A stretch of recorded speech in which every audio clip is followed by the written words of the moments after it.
ఇలాంటి రోజున ఒక నియమం ఉంటుంది. ఏమిటో తెలుసా అండి? హనుమకి యథార్థమనకు నైమిత్తికము అంటారు ఇవాళ తిథిని.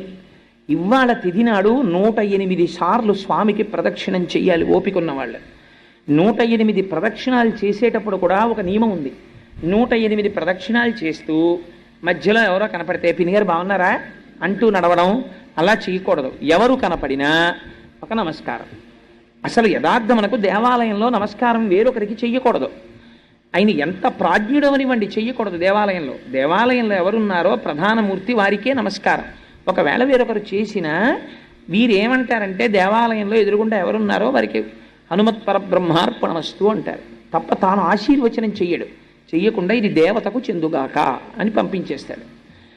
అందుచేత ఇవాళ 108 ప్రదక్షిణములు చెయ్యాలి. 108 ప్రదక్షిణాలు చేసేటప్పుడు బాగా జ్ఞాపకం పెట్టుకోండి, హనుమకి 108 ప్రదక్షిణాలు